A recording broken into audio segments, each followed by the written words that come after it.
लोकशाहीचा बुलंद आवाज, रिपब्लिकन वार्ता, महाराष्ट्र। जालन्यात खासदार रावसाहेब पाटील दानवे यांनी बजावला मतदानाचा हक्क।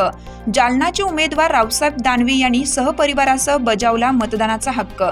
आज महाराष्ट्रातील चौथ्या टप्प्यातील मतदान चालू असताना जालना लोकसभेचे उमेदवार रावसाहेब दानवे यांनी सकाळी 7:20 जालना जिल्ह्यातील भोकरदन येथील जिल्हा परिषद शाळेवर मतदान केंद्र क्रमांक 185 वर आपल्या सहपरिवारासह मतदानाचा हक्क बजावला। यावेळी बोलताना दानवे म्हणाले की मी 4 लाख मतापेक्षा जास्त मतांनी निवडून येणार आहे आणि देशभरामध्ये आमच्या 400च्या पार जागा निवडून येणार असल्याचा दावा यावेळी दानवे यांनी केला आहे। तसेच महाराष्ट्रामध्ये काही भागात टेम्परेचरमुळे मतदान जरी कमी झाले असले तरी आज वातावरण थंड असल्याने मतदानाची टक्केवारी वाढण्याची शक्यता आहे। त्यांनी मतदारांना आवाहन सुद्धा केलं आहे की मोठ्या प्रमाणात मतदान करून आपला लोकशाहीचा हक्क बजवावा।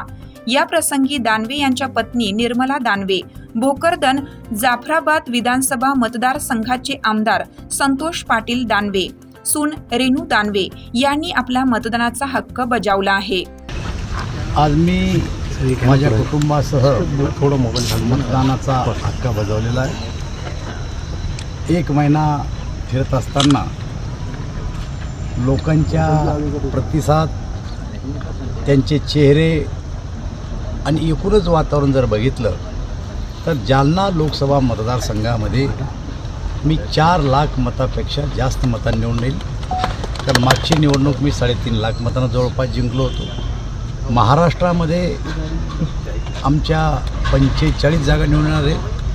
देशभरामध्ये आम्ही 400 पार आमच्या मित्र पक्षासह करणारे, त्यामुळे या देशाचे प्रधानमंत्री तिसऱ्यांदा नरेंद्र मोदी होणार आहे ही आमची खात्री आहे। देशभरामध्ये आतापर्यंत कमी मतदानाची टक्केवारी आलेली आहे, जास्तीत जास्त लोकांनी मतदान करावं यासाठी काय आवाहन कराल? आपल्याला माहिती आहे की जवळपास टेम्परेचर 44 पर्यंत जाऊन पोचले महाराष्ट्रातलं, आणि अशा परिस्थितीमध्ये मतदाराला बाहेर निघणं आणि कार्यकर्त्यांनी त्यांना बाहेर काढणं हे दोन्ही गोष्टी ज्या ठिकाणी घडल्या त्या ठिकाणी मतदानाची टक्केवारी वाढली।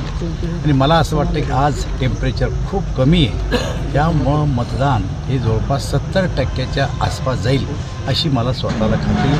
तशा प्रकारची यंत्रणा कार्यकर्त्याची आम्ही मतदारसंघामध्ये लावलेली आहे। आता दिवसभरचं शेड्यूल काय असेल तुमचं? दिवसभर आता मतदारसंघात तर काही आता मत मागायचं काम नाही आहे, त्यामुळे प्रत्येक बूथवर जाणं, त्या ठिकाणी कसं मतदान चाललं, काही मतदाराच्या अडचणी आहेत का असेल तर अधिकाऱ्याशी चर्चा करून ते सोडवणं आणि शेवटपर्यंत मतदाराला कार्यकर्त्यांच्या मार्फत प्रोत्साहन देऊन मतदाराला बूथपर्यंत आणणं हे एवढंच काम आज कार्यकर्ते करतील।